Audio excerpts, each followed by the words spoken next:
lang sa Dominga. Kahit na ganon, sana naman ay dumating ka. Hello mga kalingap, for today's video mga kalingap. Ito yung video ni Kuya Bal na mamanhikan na si Papa Eds kay Beyonce. So kitang-kita natin dito na talagang ang mama ni Pa at Papa ni Beyonce talagang gusto din nila si Papa Eds kung saan daw ang gusto ng anak nila, supportaran nila. Talagang supportive ang mga magulang ni Beyonce na. Kaso lang napakalungkot ang part 97 pero huwag tayo magwala ng pag-asa kasi alam ko prank talaga yun. Kung prank o basta prank lang, panoorin nyo ng mabuti ang video mga kalingap, ang reaction ni Bibi Beyonce doon, diba? Sa last part natatawa siya, diba, nung umiyak si Kalingap Edo, yung reaction niya, tingnan niyo. Siguro prank yun, no? Kaso lang parang pinutol kasi yung video, kaya hindi na natin nakita ang kasunod. Pero alam ko prank talaga yun.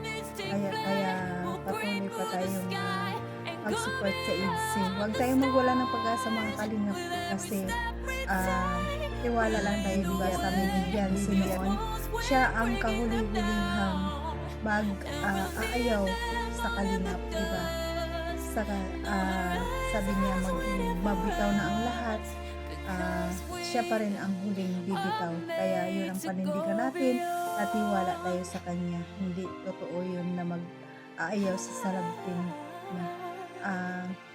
Abangan na lang natin sa susunod kung ano mangyari. Talagang para sa akin prank lang yun. Kaya pinutol kasi yung video kaya hindi natin alam kung ano ang kasunod na pinag-uusapan nila.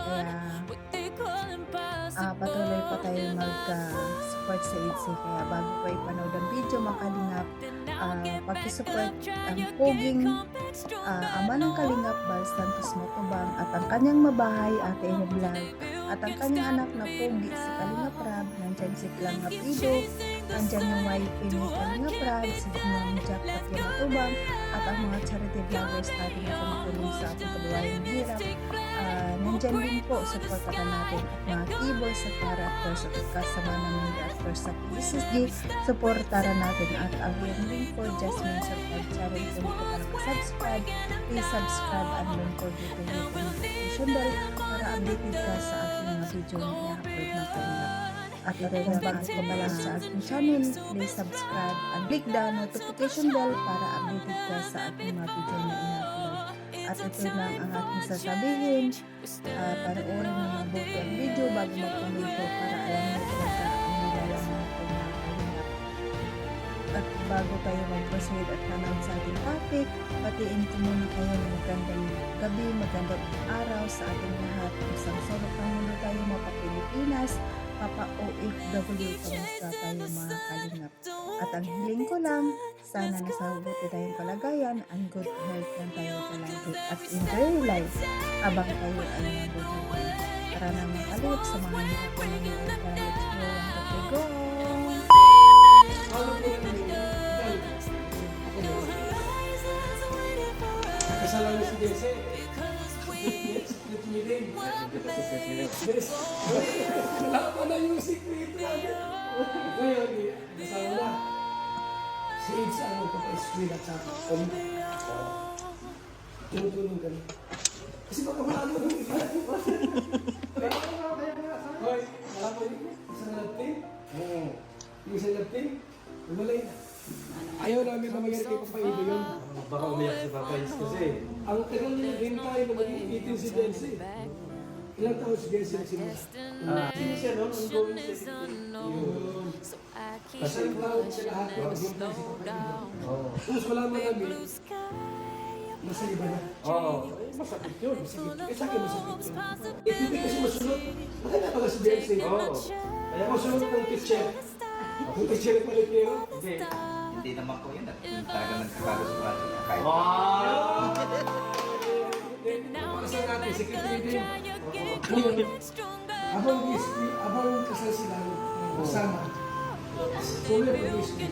Walang problema. Patulog pa rin ang dati. Ano masabi niyo? Ano masabi niyo? Tatanong. Ha? Si Beyonce pa magde-design yan. Hindi naman po kami makikisama. So, ibig sabihin, wala problema kayo namin. Wala problema, mababait talaga to. Wala na problema sa inyo po. Hindi kita tayo ginagawa. Ano ba sakit sa tandaan mo? Hindi naman kami makikisama. Ngayon po, ngayon namin, mag-rent kami ng apartment para sa mag-asawa na. Kami bahala. Eskwela si Beyonce, lako, tuloy lang. Huwag mo na mag-anak. Bawal mag-anak. Basta. Hanggat, hindi. Ngayon, kung kami sa inyo, umalik ka na kami next week. Walang problema sa amin.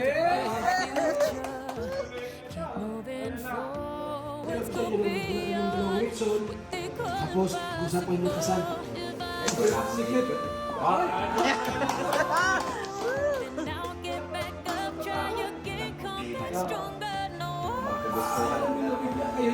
Makato kami dahil, wala kami litson. Ay, kayo dyan. Pare, pare. Ito pa ako, bigla na sila. Bigla lang. So ngayon po ay dito kami. Mamaya wala kayo dito. Baka lumayas na. Mais kayo. So, sabi ni Mari, ay Delcy ang Decision. tanongin natin. Ano sa iyo? Ano naman sa iyo? Ako talaga kasi pag kami ang nag-decision, baka kung hindi naman siya magdidesisyon na gano'n, pangit naman. Dapat sila talaga magdidesisyon. Ay, tama.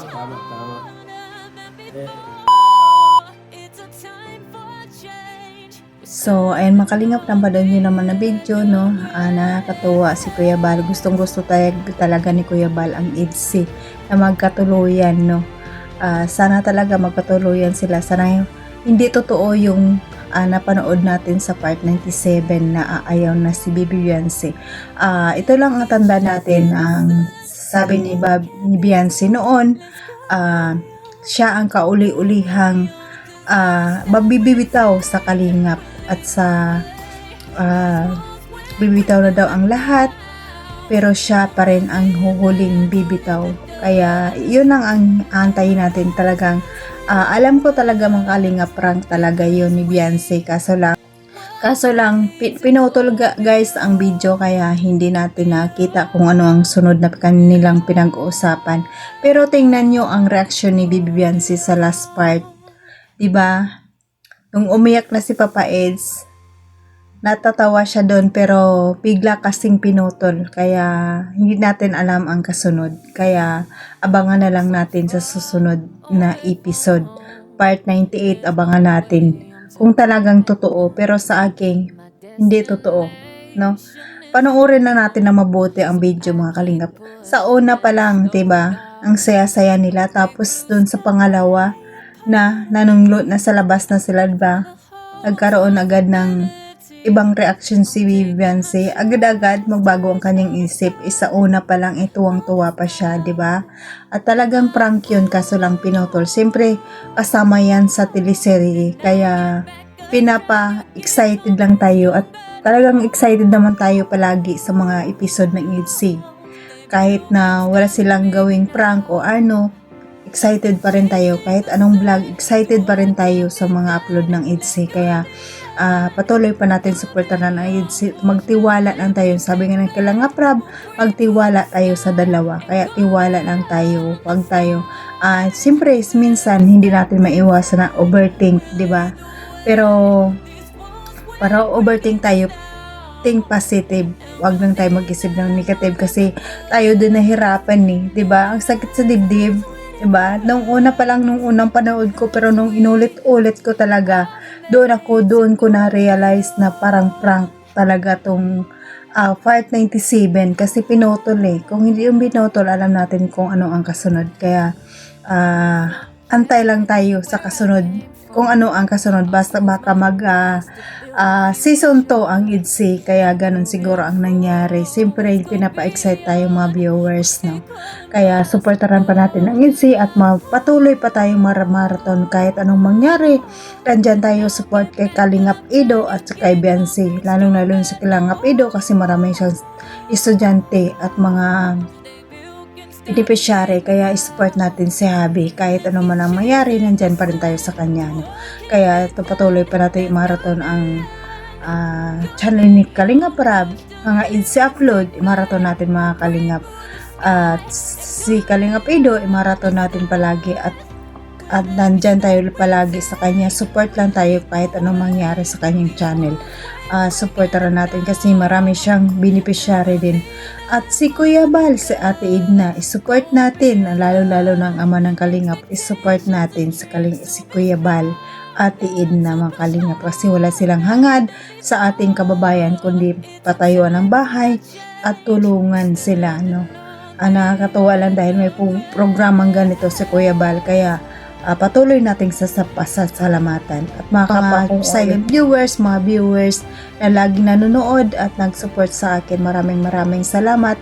At sa mga Kalingap supporters, solid supporters ng Kalingap, maraming salamat sa inyo sa papanood sa aking mga video, kahit hindi man kagandahan, pero nandyan kayo palagi na nanonood sa akin. Maraming salamat, appreciate po mga Kalingap.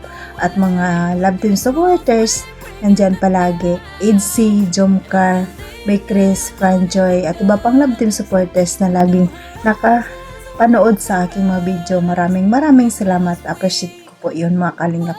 At mga sponsor natin, big sponsor natin, nandyan palagi na tumutulong sa Kalingap. Maraming salamat sa inyo. Sa pagtulong, na walang sawang pagtulong, lalo na pag may event, nandyan kayo palagi.